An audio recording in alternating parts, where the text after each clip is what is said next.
we decided to do this podcast for a couple reasons. One, the three of us have been friends for a long time, and we find ourselves getting together to, we work on projects together, but we get together really just to talk. We end up hanging out and having these really great conversations that stem from each of our individual passions, but we end up doing a combination of things like venting to each other, but also listening and helping and sometimes providing advice and sometimes arguing about topics to get to a better result. I mean, it's called being friends. Yeah. But it's different from, I think, a lot of the other friendships that we may have in life where... It's my ideal definition of a friendship. I agree with that. We actually do stuff together. We help each other. And we help each other progress. And we're also good at just being with one another. Why is it your ideal friendship? Because we're actually honest with each other about how we feel, both with personal things and professional things. We can equally have fun and just be assholes around each other, and we have a relationship of depth, right? And that's what life is. And I have other friendships where the conversations we have really don't become as vulnerable or go into as much depth, and that's fine. But ideally, I would want substance in all of my relationships. Well, I think the common thing between the three of us is we all work in creative fields in our own right, and nobody really, I don't mean this in a bad way, but nobody really knows you guys as far as the audience that's probably going to watch this, which are our mom will be listening, Matt. Well, okay. So outside of our circle, though, outside of your circle, but no, included. My point is, I want people to understand who you guys are a little bit, because I think you're very inspiring people, and I think other people should know about you guys too and what you're doing. So that's for me, that's a motivation for this podcast is everything that I like to do in my life, I like to share with people. Right. And luckily, I'm in a band that has a lot of really cool fans that are interested in what me and my bandmates do. So this is a great opportunity to share a real friendship, as you said, but also share the things that I'm learning from you guys with other people. Yeah, and I don't want to repeat those things. You guys should talk about the things that you're good at and that you like to do. And I think it's cool that, as you said, there's some overlap in what we do in the sense that you and Justin are working on some fitness programming together. You and I have shared drum students in the past, so things like that. But at the same time, all three of us are building our own separate things, bringing in our own individual experiences and unique strengths, and sharing it through a very clear mission with the world. So I think it's nice that we're not all stuck in the same project together. Right, this is one project that we can do together, but through it, we can really help each other and explore our own paths in this world. For sure. It definitely helps me. Something else that we did talk about was that we think there are others out there that don't have a circle like the circle that we're so fortunate to have. So if we can get together and versus us just sitting around discussing each issue with one another, if we can broadcast our conversations, we think people will be able to pull many nuggets that they can get use. People involved. Right. And so we did this a few times, right? To go back, this is like the 6th time that we tried this, and we kept refining it, trying to get it to a point where we felt comfortable actually releasing it. We felt it needed to be at least at a certain level of professional, something of that nature. And providing value first and foremost. You got to chew. All right, so I agree. And I think we did. I'm glad that we were smart enough to know not to just release the first thing we did. Although that is something that I think we've all struggled with in the past of just getting started. There's this fine line you walk between putting something out there and saying fuck it and just whatever happens. Right. And then there's this, I think, a responsibility that we have to ourselves to decide if it's something that we can stand behind. And for me personally, I really wasn't ready to release the first 2 podcasts because it's a learning experience. So doing this is a exercise in self-awareness, I think. Right. Because you're under the microscope big time. You're hearing your voice, you're hearing yourself express opinions on things and talk about things.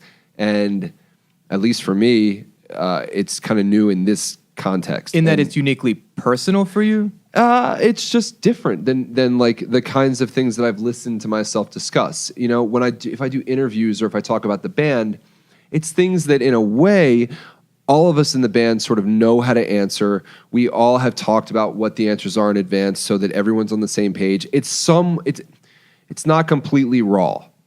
But it's Whereas- also redundant questions you've answered so many times, you've now refined it. Unfortunately, you've gotten good at it. Yeah, Right. unfortunately, yeah. I mean, it's amazing when you encounter an interviewer who comes up with awesome questions. The it's good so journalist. much fun, Right, the It's good and journalist. I'm not saying that any journalist who's interviewed the band is bad by any means, Right. But there's a lot of frequently asked questions. Sure. That's a good thing because it means it's stuff that people want to know. But it's always fun. Right. When you get a question that is a little bit more just creative and different. So in that regard, because that doesn't happen very much, I don't really get to talk off the cuff Right. and just have a conversation that's being recorded. I don't think many people do. So it takes a little getting used to. And I think, as I said, it's an exercise in self-awareness because we hear I know that in listening to our previous stuff, I didn't like the way that I came off. I felt like I was a little bit too heavy-handed, if that makes sense. In what or- way?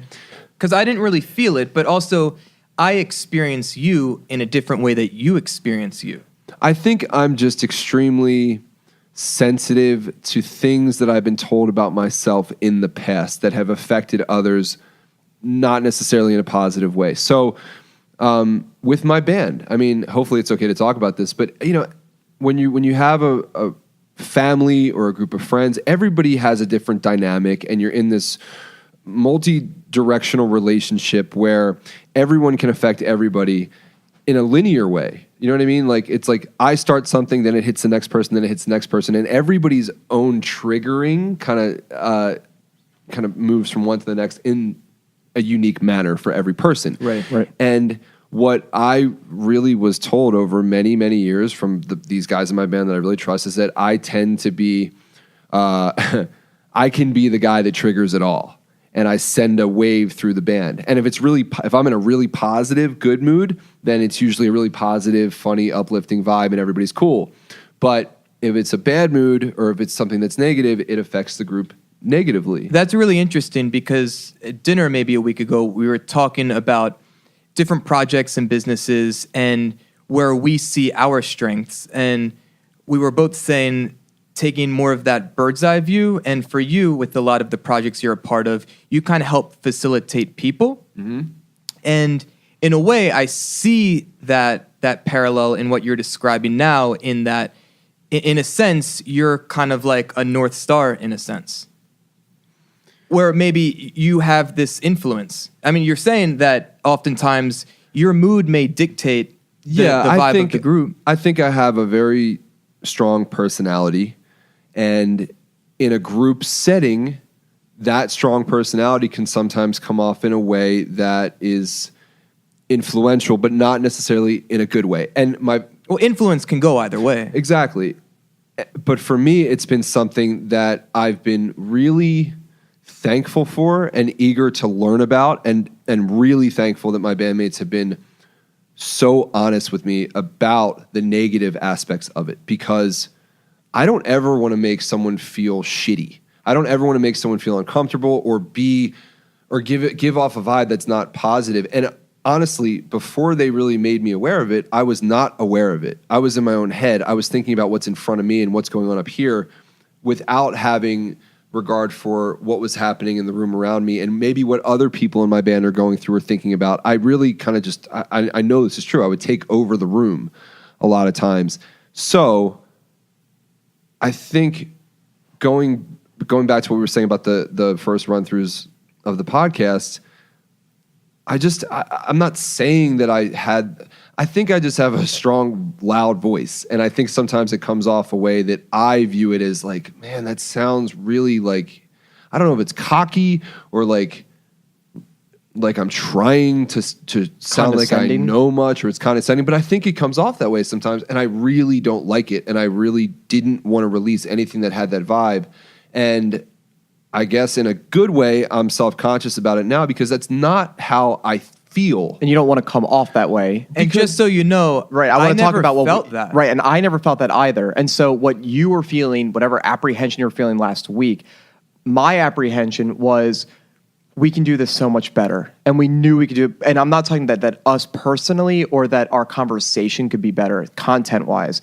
It was everything else could be better. The production. The visual, the audio. Well, and it really was the audio. And we knew that. Thank you to Rode Mics again. Yeah. Shout out to Rode. Yeah. We actually, after, and this is, I think, is our 5th or 6th attempt at actually recording. And we did go out and we bought some gear. And thank you, by the way, to Mitch at Guitar Center. Shout out to Mitch. But I don't think we had shout out to the dude at Radio Shack today who's going to lose his job next week. Yeah, maybe he can come do something with us in the podcast or just talk about Radio Shack. We may need a tech. Yeah.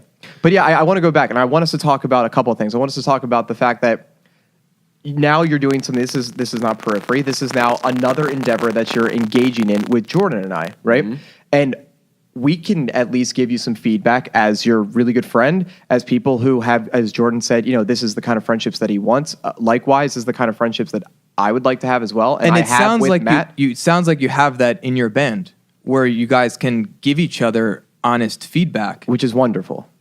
So I think we should talk about it a little bit. So for me, and I think for Jordan as well, we had this conversation when we did the first podcast, and we definitely tipped our hat to Matt of sorts in saying we really appreciated how he navigated the ship. And that was really a big thing for the podcast. We needed someone who could be a little bit more of the maybe interviewer versus interviewee. And because we don't have guests, someone had to keep the flow going in a sequential manner. And Matt, you were really great at doing that.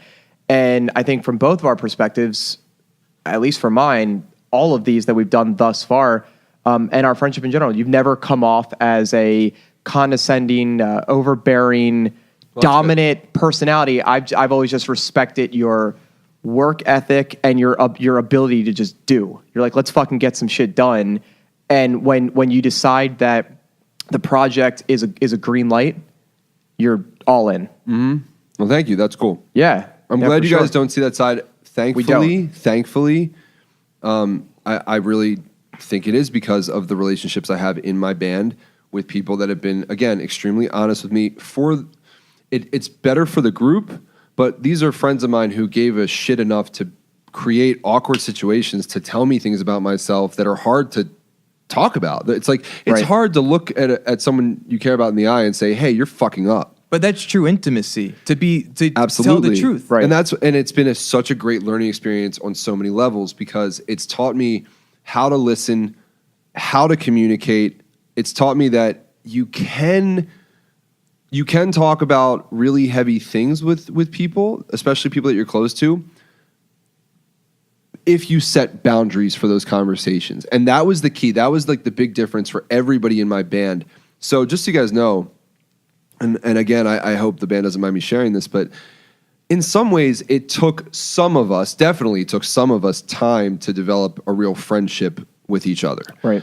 When I first joined the band, there were certain friendships that were easier to forge and then other ones have taken longer. And what is really cool now is that I genuinely do feel a very strong connection and I have great friendships with every single one of my bandmates. And as a whole, this is the strongest we've ever been. But it's not just because we're lucky. It's because there's a couple things. I think we all really care about the band.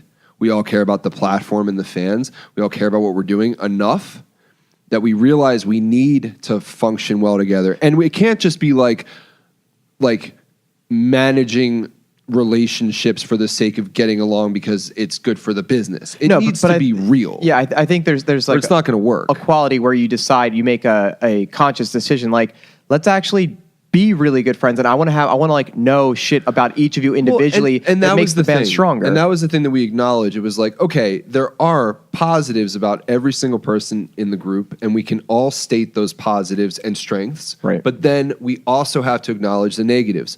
But you can't acknowledge the negatives in a negative way. And I don't mean to pussyfoot around. I mean, when we started really learning how to communicate, what we did, it was kind of an exercise in, hey, person one, how do you how would you want to hear information that's really hard to digest? To digest. You're learning about the person, Right? And how they once we figured perceive out things. how to listen to each other and also how to deliver the information, then for every person and point to point, we could figure out what to say and how. So like me and Misha, for example, we're both really strong-minded. We're super type A personalities. And for years, we would combat. Like, we would bat heads all the time. And he'll tell you the same thing. I think I remember you talking about I mean, we would bat heads all the time. And it was because we're a lot alike and we're passionate in the same ways. And we think alike in a lot of ways. And for a long time, because of that, I think we both threatened each other in ways. And it was such false perceptions on both sides that because we didn't talk about it, remained intact, and it just made it harder for us to communicate. And then at some point, we just kind of figured out through arguing, through talking, through communicating, how to do it the right way. And then once we figured out all the things that we had to say and said those things to each other, we realized that there was actually more positives than negatives. And we realized that we actually liked one another a lot more than we allowed ourselves to because we were both so in our own heads about the situation. And that's what happens, I think, in so many relationships where you hold shit in and don't talk about it long enough that you just build up this totally false perception of a person that is actually nowhere near as bad as you built it up to be. Right. And resentment in the way that you're not going to show up in a state of generosity in the relationship. Absolutely. I think Jordan and I can really attest to having the same, not on the same level, because obviously you guys are at a level where you have to make really big decisions and work together. Before you talk about that, I want the happy ending. Oh yeah, go for it. So take it home. So the happy ending of this is not only now have all of us individually gone through this with each other, but in particular, the two most combative, which again were me and Misha, I think was at a time the most volatile relationship in the band amongst any members. Right. I think now we have like one of the best relationships in the band. And I genuinely feel passionate about that because we've worked. It's like we worked through so much to be great trusting friends of each other now, and we are friends, and we do trust each other, and we work together. We're partners. I was going to say, do you think that it makes a big difference now that you guys are outside of the band? You guys are doing other endeavors as well. So like, we can talk about GGD. GGD. I mean, you guys are really setting up more than just the band. You guys are now starting to have this like really super personal relationship. But do you know what? But again, through the process. Okay, so I want to work with people that I really like, but more importantly, you have to work with people that you can trust. Right. And there's honestly, like, there's nobody that I trust more than people like my bandmates because we've been through much together, and particularly me and Misha, there's nothing we can hide from each other. Right. We know everything there is to know about each other's personalities, about how we think, about how we do things, all the way down to the fact that when he writes drum parts, he programs them like I would play them. Right. You know what I mean? Which is so special. It's so cool. And I'm proud of that relationship, and I'm proud of the fact that like we now do communicate well, and we do talk to each other like friends and treat each other like friends. And it's only going to make the things we do together, including the band, much better and more fun. And I think that is the win. And that's the whole point here is that, some of the questions... Okay, we'll talk about the questions in a second, but we got a lot of questions from people about this I want to make one point about that and one point about something else in the podcast. Well, let me finish this thought real quick. Yeah, and then I'll just shut up because nobody wants to hear me talk anymore. Please. But... I have 5 points that are irrelevant that I'd like to make right now. I'm sure you need a book... Hold on, wait. To write all these down. I need some milk. You're gonna lose. Wait, Matt wrote things down. Matt, what did you write down? Pea milk. Keep going. I just think that in this, if we're gonna do this as a series and continue podcasting, I think one of the big themes that we should really try to focus on is better communication skills. Absolutely. Because it's exactly what we need to figure out how to do for this podcast. But I genuinely think that good communication is the key to everything being successful or not being successful. If you can't communicate with anyone well, you're not going to get anything you need in life. Even coming down to like walking to a store and ordering deli meat behind a counter. If you can't communicate well, it's going to be a shitty experience. Right. So I do think that we should look to address questions about communication and maybe even specific relationships. You know, like if I don't know, I get asked all the time from drummers that I teach, hey, I'm in a band, I don't know how to communicate this to my bandmates about songwriting or about business or about this or that. Let's talk about that stuff. Right. So anyway, It's so important. yeah, I just think it's paramount. Jordan, can I ask you a question? Yes. So Jordan and I were in a band. We were in multiple bands together growing up, and it had a reoccurring member in a guitar player that we always played with, and then we had a couple of other members here and there. Right? What was your relationship with Brian, who was the reoccurring guitar player, who we played? I mean, all the bands I guess we did. Brian was always there. I want you to talk about your relationship with Brian and how similar to maybe Matt and Misha or Matt and his other bandmates, what your relationship was with him, and then someone else like Bagel and Drew, Stan, and how Well, they were all different, and how that kind of played into our band. I think as dynamic. What Matt is talking about with Misha, you and I really share that because we have a more similar personality to them in the sense that we treated our band like a business. Right. Right. Well, we understood that. Right. It was bigger than being a band. we were interested in putting energy into building the band as a business. With some of the other members, it was more of an artistic or performance-based relationship, or even just friendships. I mean, all these bands started because these are our best friends, and all we wanted to do was fucking play music for people. Well, maybe Drew was different. Drew ended up being the singer of one of the bands towards the end.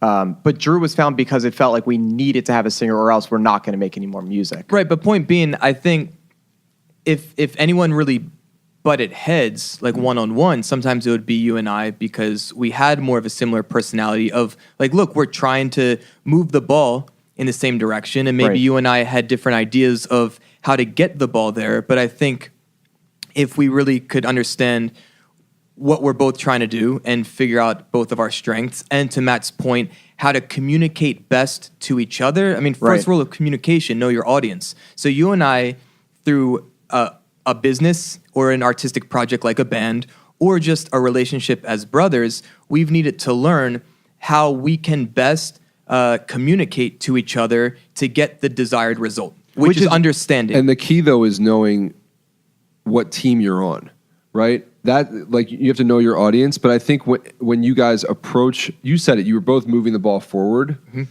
You're both moving the same ball forward. Yeah. That's what you have to acknowledge. On the same team, yeah. Right? Yeah. And the key is, as you said, to highlight the strengths of each person and don't micromanage. Like, you have your strengths, you have your strengths. You should trust each other enough to let each other roll and run with those things so that you can move the ball in the same direction faster and stronger. I think we had to do that. Yeah, and I think we definitely did that because we realized towards the end when there were four of us that everything that happened in the band from a business perspective, whether it was playing shows or merchandising, getting bigger publication, whatever it was because of us doing that. Whereas the other two were just more about showing up and playing the show. But we realized that to actually do that, we had to facilitate way more. Well, in a band setting, though, that's okay. I mean, everybody has their role. They knew their role. And, they wrote, they recorded, they did a lot of other things outside of, but you needed, each part was an integral part of the whole. Yeah. Yeah, and they were equally as valuable in their own way. And that's really what makes a team work. I just think we were missing the communication to have, for me at least, relationships on a deeper level. Because I know that my singer, he and I, in 4 years, I think, of being in a band, we hung out like 3 times. Just the two of us. So I don't think I ever really learned what he was looking for. And I feel like the two of us had some of that ram's head mentality running into each other because we didn't trust each other, from which I don't think we were on the same team. But I think you guys had different visions.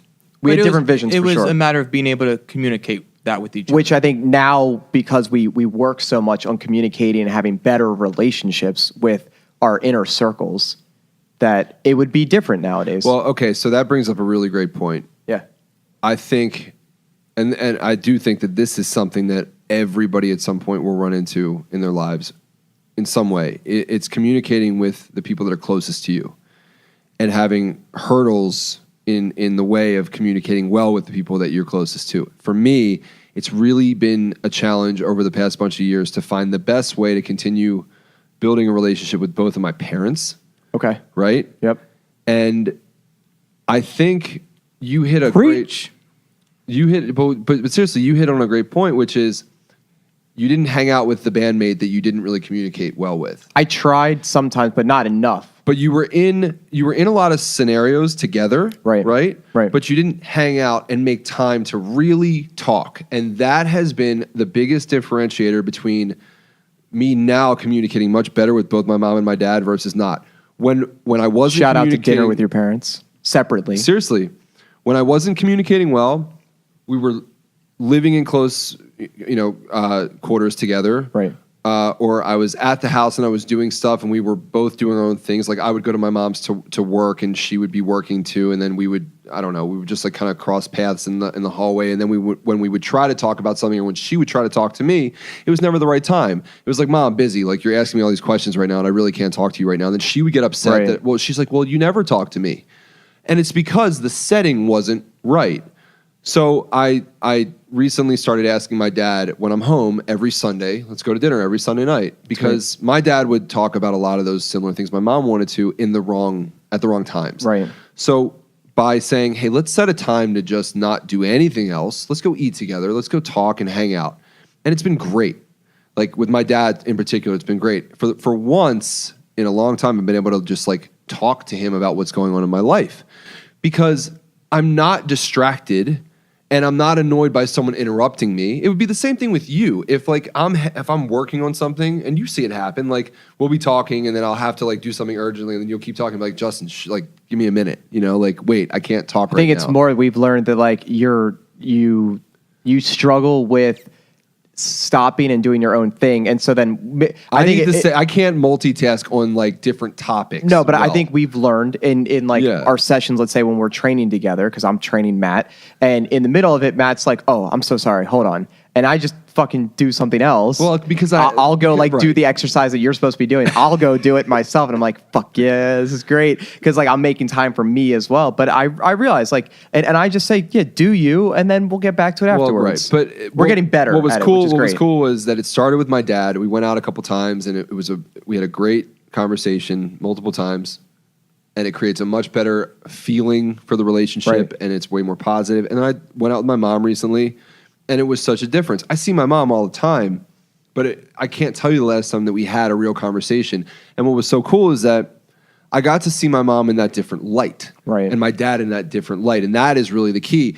When you hang out with someone that you're close to or that you work with all the time, and you hang out away from the work or away from the mundane, you can actually have a chance to sort of see who they are, and it humanizes them in a way.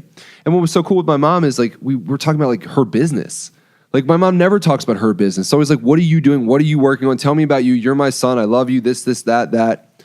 And for the first time in a while, she was like telling me about her business challenges. She's a realtor. I was going to say, and she's got a team, and she's telling me about how, she wants to sometime soon kind of like step back a little bit and give more control to the other people she works with. And, she was asking me how I would do it, and it was just such a different dynamic, and it was such a cool conversation because it wasn't just like, son, I love you, tell me about you. It's like, I'm an adult now. Like, you don't need to treat me like a kid. I know you're my mom, but let's have real conversations like that. Let's be friends. Do you think that comes because with... we're adults now, like, and that's really cool, and that makes me love her more and go back to what I did love about my mom, because when I was a kid, you see your parents in a leadership role. Or that they're the greatest thing ever. Well, right, but they're leaders. They teach you so much, and they do so much for you. Hopefully, I'm lucky to have that at least. And being able to go back and then now see my mom in that light of like, all right, wait a minute. She's not just like a mom who hangs around the house asking me like what I'm doing. She's like hustling and like doing business. But do you think that works now because you're at that age where you're doing... I don't know. Where maybe she's at the tail end of, or she's trying to like taper off. No, I think again, so it's more equal. I think this would be good for anyone who's struggling, having a good relationship with anyone who's close to you. You have to think about the settings that you're in with these people. So you're in a neutral environment, right? At a restaurant, right. So you're not going to have all of the weight and the energy of just being in your family home of a decade plus, right? Yeah. And I think to go back to an earlier point is if you guys set a plan, hey, every Sunday, let's you and I go to dinner, then you guys are on the same team. And again, with the ball, like, you know what direction you want to take it. And that's you and your dad or whomever else enjoying your time together and connecting. That's the point of dinner. Absolutely. We put our phones away, which I think is really fucking important for these things. And, you know, I'm always on my phone. That's what Justin's talking about, like when we're working out, you know. We'll adjust this stuff later. It's fine for this one. Yeah, for sure. I think this is good though. We're talking, and I think, you know, I'm watching the live stream right here. Yeah. But I think people can. Oh, that's why you don't have pants on. Yeah. Right. For whatever it's worth, Voyeurism. turn it over this way. I think it's better for the dynamic because then Matt is like the only one who's kind of over here. And, Look, man, I'm trying to have a conversation. Yeah, stop. I agree. Stop conversations. Yeah, go I lift face weights. the person. I'm just checking it out. To. I'm just checking it out. I'm going to turn into condescending Matt in a minute. Yeah, right. But honestly, dude, like, don't censor yourself either. Like, Right. I know you want to have self-awareness and be a better version of yourself, but at the same time, you need to trust that, like, we as people are attracted to you because you are who you have been. And I get that. And I'm not censoring myself. I just think that I can be better. And I think that's as simple as that. I think I can be better and feel better about what I'm saying, as opposed to sort of thinking, I don't know. I think it's a healthy version. When we did the of, last podcast, I was thinking about podcasting. So I was like, oh, I should sound cool. I should sound like this. And I think I came off like a douchebag. I'm serious. I know you guys don't agree. And you don't need to defend it. I don't care. You didn't sound like a douchebag, but you did not sound cool. Well, exactly. Now I know you're making a joke. Wait, I know wait. you're making a joke, but seriously, it's because I was thinking too much about the fact that, you know, this is a podcast and I need to sound a certain way and this and that. And like, fuck that. How do you feel right now? Completely different. Much better. I feel like we're... Thanks to Rode mics. I think we should go back and also talk about the first podcast that we recorded, I think was the mirror that we were looking for. And I know that 100% for me, but I think everybody that's deep. Yeah, man. I think everybody learned something from doing that. And I would challenge everyone to go do that stuff. And some of the new experiences, Matt and I are working together on a project. That new experience that Matt has done, let's say, a dozen times, he's comfortable with it, or he's better at that situation because he's gone through the simulator enough times. Are you talking about speaking in front of a camera? Well, yeah, that for sure. But I also, on the first podcast, trying to make one point that I could have probably done in 10 seconds or 30 seconds max took 5 minutes. And that really challenged myself to say, I can either say, well, I've always been this way. Which I've been afraid for like 20 years to actually share that with you. But we've been having these conversations now for like the last 3 years. Of course, we have so a dramatically... Okay, years. So hold on. Let's clarify what you're saying. Let me clarify what you're saying. Go for it. Because you gotta be. This is actually case in point because it wasn't clear what you were saying. Matt. I'm being nice. Oh, I was trying to get there, but I feel like you went 30 minutes on how you are, so I feel like we have to go back 10 steps. That's fine. I know. Down. But the point you're trying to make... Not okay with it. Make the point you're trying to make, which is you are typically long-winded. Yes. When you could be much more succinct with what you say. Very tangential. Right. Yeah, and it takes me... I'm so far off course that I sometimes forget my own point. And I love the fact that I've noticed it recently that you are not doing that as much. You are much more to Thanks, the point. Guys. And yeah, and awesome. I'm actively It's awesome. working more so than I think I've ever thought about this in my whole life. So I learned... Great. And to your credit, in the times that I've shared it with you, or Matt has shared it with you, you don't get all fucking defensive. It's constructive. I mean, I take it for what it is, and I love you guys, and so that's part of the relationship, right? And you know that I can take the bad as well, right?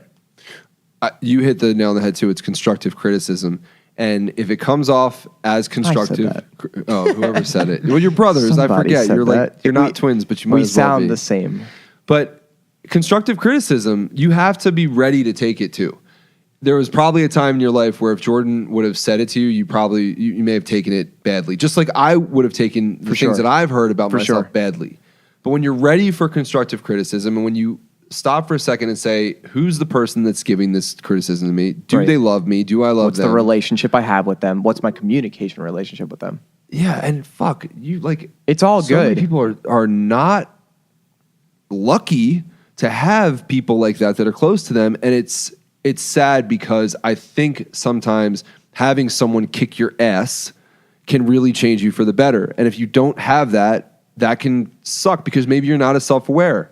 Jordan, weren't you saying that you were looking for deeper, more meaningful relationships where you could have more of this? You could have an open relationship with people where they would actually communicate to you good and bad? Yeah, of course. That is what I want. And that's why, I have an immense amount of gratitude for being able to not only have these relationships with you guys, but also you guys being so pumped about, sharing it in a public forum. But to be honest, right now, I'm just still stuck in my head of the alliteration between constructive criticism and chocolate croissants. It's hard to really take anything else in right now. Oh, man, that is beautiful. Okay, why?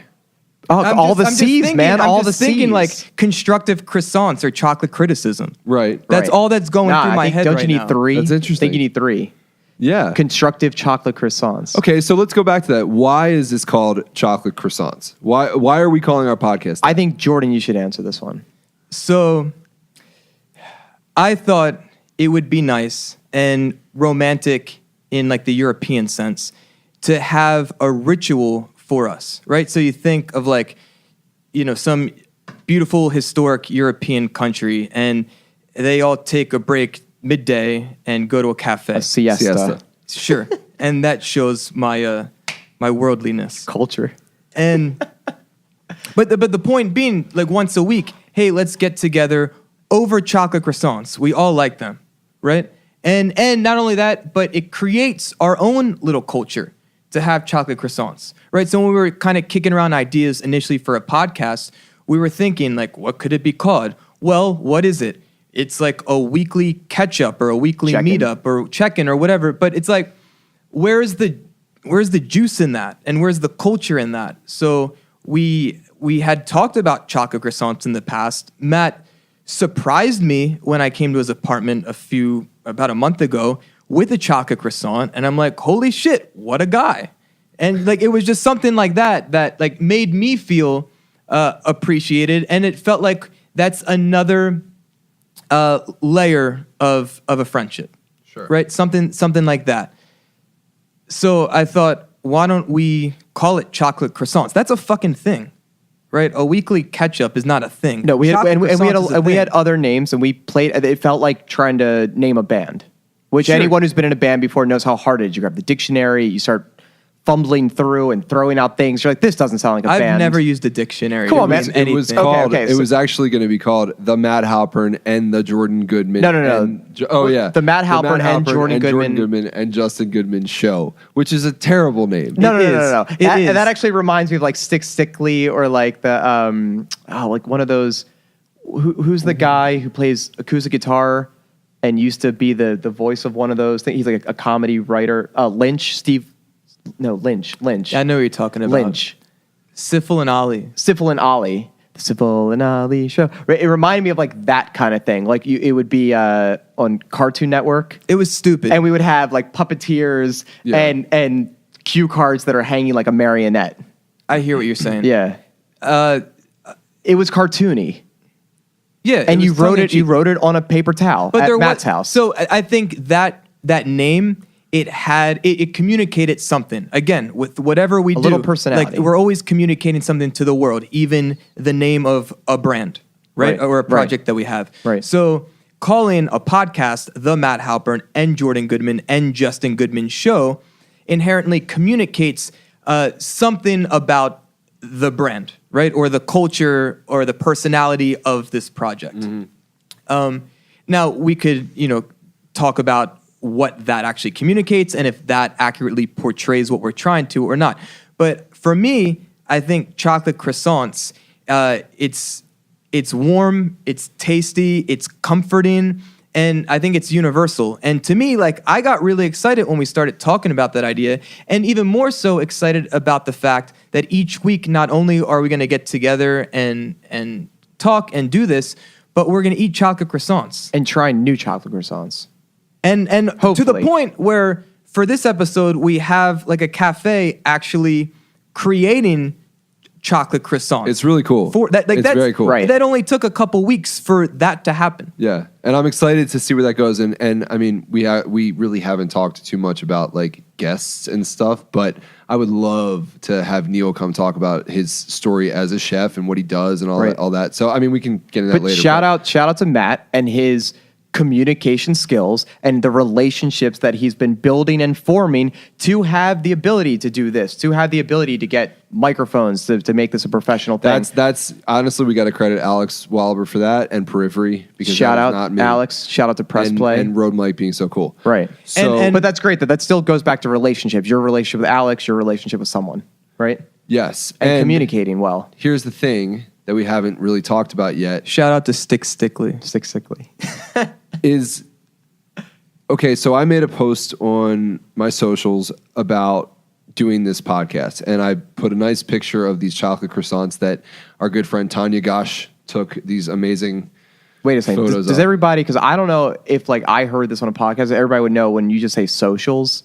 Okay, so like Instagram and Right. Facebook and so forth. So Right. I posted this picture on my Instagram of these three, I think it was one or three gorgeously photographed chocolate croissants that my friend Tanya took the photos Which, of. if you're on this page watching the live stream, eventually you'll you see. can look at those, or if you follow me on my socials, you'll see the post.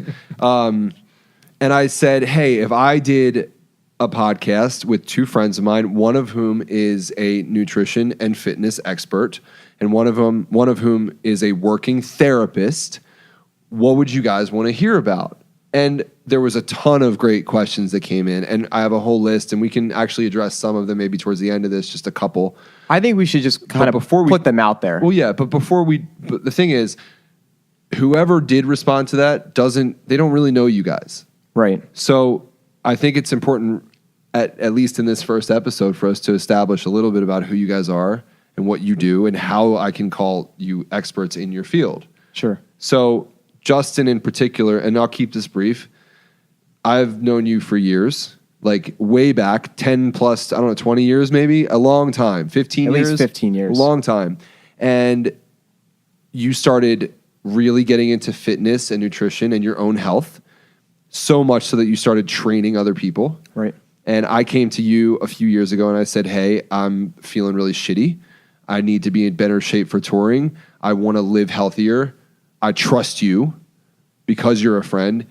Help me out, and you did. And through working with Justin, I was able to lose a whole bunch of weight, get healthier, get on a consistent, workout plan, even think a little bit more consciously about my diet, even though everybody knows I eat like fucking shit. Chocolate croissants. Yep. Chocolate croissants. You got to indulge sometimes with your friends. But what's really impressive is you keep surprising me with more and more information. You're not just like passively getting a degree in nutrition. Dude, Justin fucking lives it. That's what I'm saying. You're trying the things that you're learning. You're going outside of what you're learning in the classroom and researching way more up-to-date things. Right. Way more, I think, almost risky things in certain ways, just to try things out and see how they really affect what you're learning in school and how you can apply those things. Anyway, it's really inspiring, and I know that you're not full of shit. I know that you really know what you're talking about, so much that I think a lot of people could benefit from learning about some of the things that you're learning about. Right. And when it comes to the fitness side, you're living that too. Not only are you training me and a whole bunch of other really cool people, you're competing in fitness competitions yourself, and you're fasting, and you're building. You're putting on weight, you're losing weight, you're trying to make weight. It's you're living it. So I think you truly have real experience in these areas, and I think it would be great for people to be able to hear some of the things that you're experiencing right now. Hear about those things, So that's Justin. Thank you. Justin Goodman, and his brother Jordan is somebody else who I've known for a good 15 years, probably. I was a fan of your first band, Spinfire. Which was a long time ago, Yep. which I was 16. Right. When I was in that band. 2000. So, right.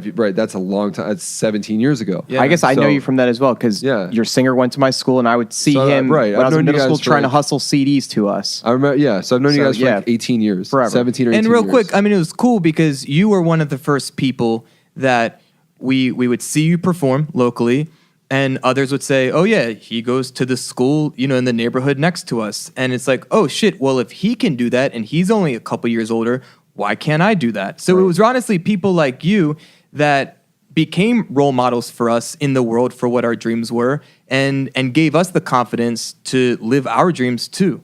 So much so that I remember looking at your trajectory and another really good friend of ours, their trajectory, and you guys were the two bands that were really doing it. One, it told us if we could put a couple guys together, we could get out of the basement. Yeah. And two, we knew where to go record because of that. That's cool. Yeah. That's really cool. Yeah, we all recorded with like pretty much the same people. Was it Macri? Mike Macri. Yeah. And Steve Wright. Yeah, we knew that's where we needed to go. I mean, it was a really cool music community. Right. And that's essentially how I became friends with you, was because I was playing music with some mutual friends of ours, Dan and Alexi, and you were really close with those guys. And we met just because we would all hang out. And I think we both had this mutual respect for each other based on what we were doing. I was really impressed by your path because we knew each other and we met at a time where both of us were kind of like, I don't want to say floundering, but like trying to figure out the fuck we're gonna do with our lives. I just graduated college and at that point had applied to one grad school, right. And that was kind of it. But you're a drummer, you're a musician, you were teaching at the time, I think a little bit, but really like you were trying to, I think, figure out how to be a musician or how to be a professional. And I just moved to LA with Dan and Alexi, and I was trying to figure out my own shit. And that's where we met. And what ended up happening for me was I was like, you know what, this isn't what I want to be doing. I went back home and I followed a different path that I wanted to take, and it's led me to where I am now with Periphery. But you took a really cool path as well that was very creative, and we'll talk about that in a second. But at some point, I think you reached out to me, because we're hanging out. You were like, hey, let's go out. Let's just grab lunch or, hang out and talk. And I had no idea what to expect, but I knew I liked you and respected you. And I was like, cool, let's go to lunch. Right. And mind you, this is before Tinder. Oh, yeah. Yeah, this is before we didn't swipe each other. No. That's I had to too. pick up the phone and call this man. He did. But we went out and we had a really good, I think, rapport with each other. And what was so cool and what was so organic was that we were sort of inspiring each other. Mm-hmm. And we weren't trying to. But so what's really cool about your story is you went back to school after graduating to get your master's. I got into that one program I applied to. Right. And you getting your master's in? Clinical psychology. Okay, in clinical psychology. And then you started actually practicing therapy. Yes. And what is so unique about what you're doing is that you've taken, I think, your two biggest passions, which are helping other people through the therapy you do, and drumming, and you've melded them. Right. So Jordan created this program called Beat Well. And you can talk about what you do better than anybody else, but in my interpretation of it is that you work with all sorts of different kinds of people to connect them with themselves, with a positive experience, which creates a much better state of mind and a state of wellness through drumming. Yeah. I think you should also definitely talk about that. You had a clear vision. Once you figured out how you could take drumming as one entity that you loved and your passion for psychology, the brain, wellness, whatever that all encompassed, right? And you realized that every time you're given an opportunity, you were going to keep doing the same thing. Right. And that's something I keep talking to my friends about, again, because I'm getting a second degree now. And the first time I just did whatever. This time I keep talking to people about what Jordan's been teaching me about. You go to school now with a vision for why you're there. Exactly. There's a why. And the biggest thing that I can do with that is then pay it forward to someone else and tell them, hey, every time you're given the opportunity, if you know that you want to go into, let's say, children's nutrition or something like that, or diabetes, right? Keep drilling that home. So when you leave here, you're an expert of something versus like a jack of all trades. That's what's so cool. And I want you to obviously speak about what you do, but I want to bring this up. What we all do, in essence, is try to connect and help others. Yeah. I think that's even the goal of this podcast. And we all have our own modality to do it. Right. And there's some overlap. Exactly. And that's what's so cool about this conversation. Because I think it would be it'd be very easy for us to all pat ourselves on the back and be like, yeah, we're doing cool stuff. But I don't know if that's at all. I mean, I don't think it is at all why any of us do this. It's No. not because we get this self-gratification. It's because it gives us an opportunity to help others and keep learning how to do that better. And I think that's why we hang out, is to say, hey, this is what I'm doing. How can I fucking do it better? I'm fucking up, or I feel really good about this. Try this. There's so many times where you say to me, hey, have you tried this? Or, hey, dude, did you look at this social media post? Check this out, or whatever it is. It's like we're sharing to learn so we can communicate better to others. We're all trying to ride That's that same fucking wave cool. together. And I think some of my favorite people, that's what they do for a living, and I love that. Right. Because I can learn so much from those around me. Anyway, Right. but you should talk about specifically how you combined drumming and therapy. So to go into a back career. to go back to your story in LA, yeah, I really wasn't sure where to go. I had been in bands as a drummer successfully, kind of teaching, but at the same time wanted to have a more safer, predictable path, like most of us do, right? And that's kind of hard as someone who self-identifies as an artist and a musician, but also a musician who's had a degree of success, right? Once you taste it, like you realize, oh, this can actually be a thing. But again, I was always attracted to psychology and always found just the brain, as Justin said, interesting, and just human and personal dynamics. And I went to this program, but that was a safe, more predictable route for me. And very early on, I realized that I need to introduce the musician part of me into this journey if I'm really going to feel good and really feel like I'm leading a life of authenticity and passion and all that good stuff. And really early on, I took a class called The Nature and Treatment of the Stress Response. And that blew my mind, and really learning how you start from a thought and go all the way to our target organs and see how stress affects us at all these different levels. And we were assigned a project for the end of the class. So research paper, PowerPoint presentation, all that. Pick a stress-reducing modality. And I knew that drumming reduces stress because when I was upset, when I was pissed off, when I was feeling stressed, I would go beat the shit out of my drums. I would go play music with my friends. In a scientific and academic culture, we need evidence-based research. So I went on Google and I probably typed in something like stress-reducing drumming. And thank God I found research showing that a specific group drumming protocol had all these different effects, but specifically lowering cortisol, which is the major stress hormone in our bodies. And so it was done by a neurologist in Pennsylvania. He teamed up with the Remo Drum Company. And right away, within months, I was in Princeton, New Jersey, being trained in this modality. But as soon as I found that, I was like, here is a legitimate way for me to introduce the musicianship within me and my passion for drumming into this program. And to go back to Justin's earlier point, so Justin now in his nutrition program knows what he's doing in the program because he knows his why. So for me... And you provided that. Obviously, you were the catalyst that gave, not the specific why, but had me really hone what that was going to be. Right. Which so is that now awesome. I have a path. Right. And you created that, and now I'm trying to push that on other people. Which I love. Great. And of course, and that's Fuck one yeah, of our you. own missions of trying to help inspire that in other people. But for me, that was the first time that it came together and boom, I had vision. Right? So since I had vision, I could now go to class every day and know what I was working towards. So I had to take family therapy. So my research paper and project at the end was family therapy group drumming. And basically what I did, I took every opportunity afforded to me, both in the classroom and also in school-based internships as a counselor, and integrated drumming into my work. And that was my focus. And it could have failed. Right.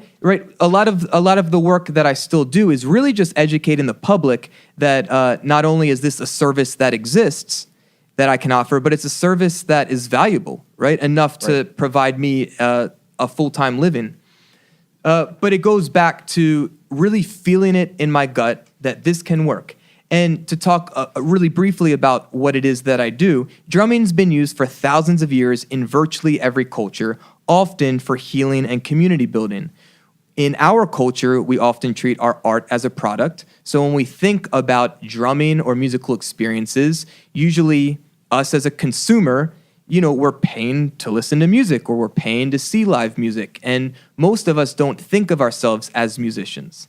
And my whole philosophy is that we have a heartbeat, we have natural rhythm. So what I do every day is I put drums and percussion instruments into people's hands. They've often never played music, and I facilitate improvised music making with the goal of creating one song together. The reason I do that is because it deepens connection and it helps us heal. It makes us feel better. Sometimes I'm doing it for leadership development. Sometimes I'm doing it for corporate team building. Sometimes I'm doing it to help clients emotionally express the things that either they don't have the words for or can't find a way to express. That's huge. I think that's super cool.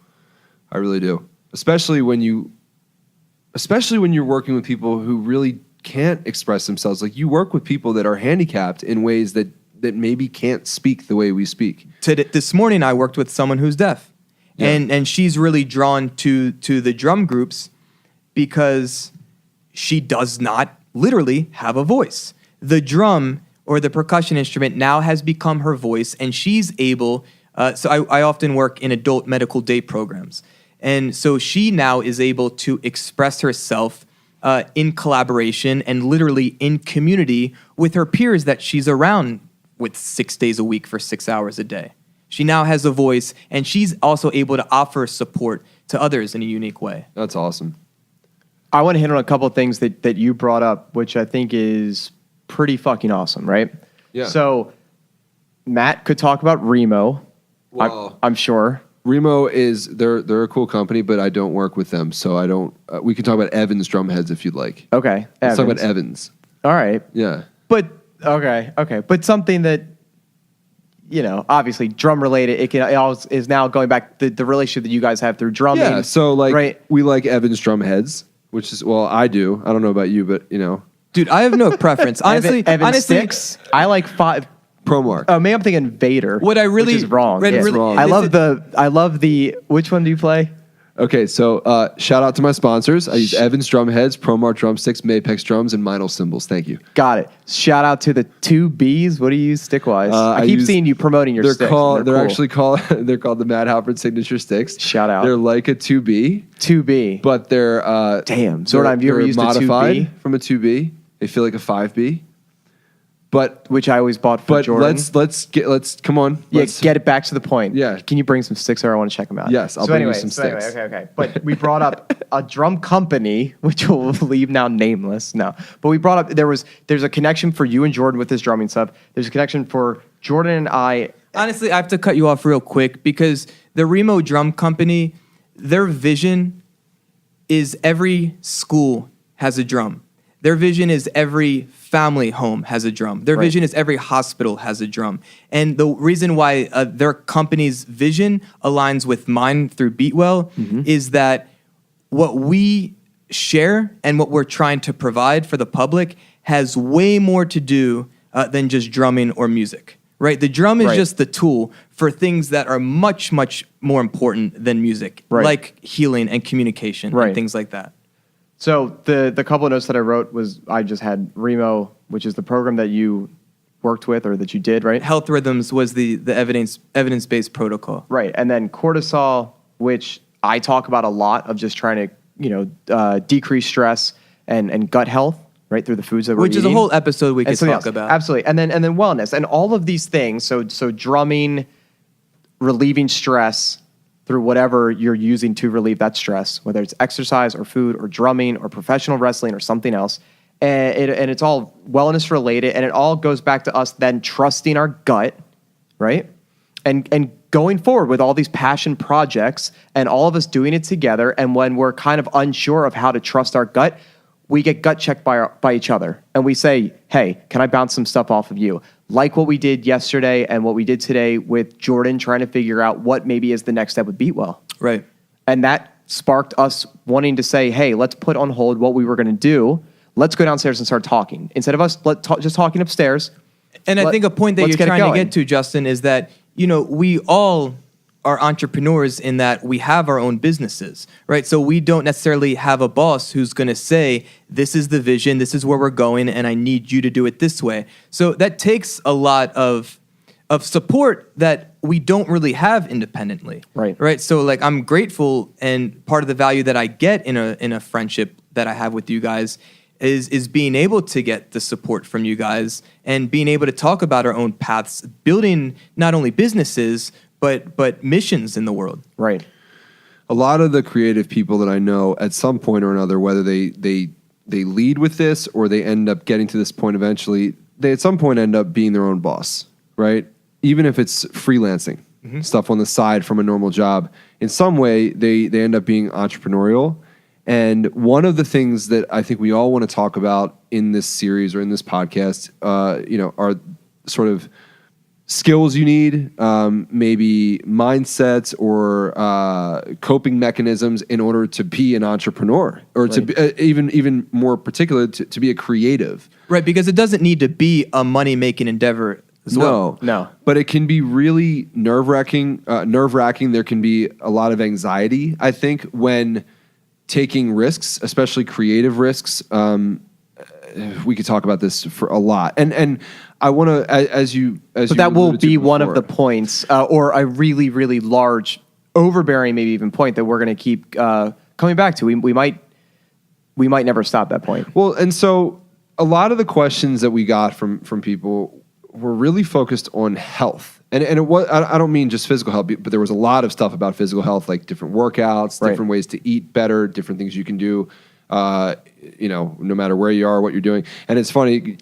Can we talk about? We can talk about that in a second. Okay. Well, me and Justin have another program that we're putting together that will really address the fitness stuff in particular and the physical health stuff. And we can talk about that. But that I want to just kind of keep this a little bit more kind of high level for now. Sure. I think overall we want to talk about things like creating healthy habits, sort of ways to help creative people think in a way that's more positively, how to address anxiety. Let's see, what else is there? And I hope that people know that once we put this out there, people can ask questions, and we are actively looking at everything that everybody's posting. Well, and Jordan, like in relation to what you were just talking about, there was a question about like how drumming keeps you not only physically fit but mentally sharp, mentally healthy. Right. And I think music in general can probably help create that kind of sense of wellness for a dozen plus reasons. Right. It's interesting. There's questions in here too, like foods that can help relieve anxiety. Right. It's funny. I've seen anxiety pop up in so many questions, and it's so coincidental, I think, to me, because I live with anxiety on a daily basis. I've told you guys this numerous times. I'm anxious a lot. I've learned to deal with it, and I would love to talk about my coping mechanisms that work for myself. But it's something that I think more and more people, as they start realizing they can be creative and take risks, I think, the more anxiety-producing it can be. Yeah, and it's really stressful. So going forward on future episodes, that's the kind of stuff that we're going to be digging into. Yes, people can ask questions. I think this was great because hopefully anyone who listens will get a better idea of you guys, of who you are, the kinds of things we want to talk about. And what I liked about this episode was explaining our dynamic, but like how we've learned to communicate in general, I think. And with each other. Cool. And I think it's a lot about us together. Yeah, a lot of it's about us together. But I like this recap thing right now because I think if we can reflect on what we really did cover in this episode, I think it's some really cool points. I think there's some really cool tidbits of information that people may take away from it. And I think this will definitely inspire people to ask more questions of you guys. Sure. So that we can really dig in and I think directly help whoever is listening. And that is the goal, I think. Absolutely. So we've been going for over an hour. I think we should probably wrap this episode up. But I'm really happy with the stuff that we talked about. I really think people will pay attention to it. I feel like I'm looking forward to the next one. Yeah, me too. Let's do it. We got a lot of croissants. We do have a lot of croissants. We should get off this podcast and eat those. And then we should work out. Yes, absolutely. Are you down? Sure. Are you down? Let's do it. Okay. Cool. Well, thanks, guys. Chocolate Croissants episode 1. Send some questions, post some comments, let us know what you think. We definitely want feedback. We want to know how badly we suck or how awesome we are so we can keep evolving and making this as good as it possibly can be. But once again, thank you to Rode Mics. Shout out because to Rode. we sound Matt. pretty good because of them. Yes. Yes. And one Mitch. love for Stick Stickly, wherever you may be out there. And where's Waldo? Yeah, on that note. All right, guys. See ya. Goodbye.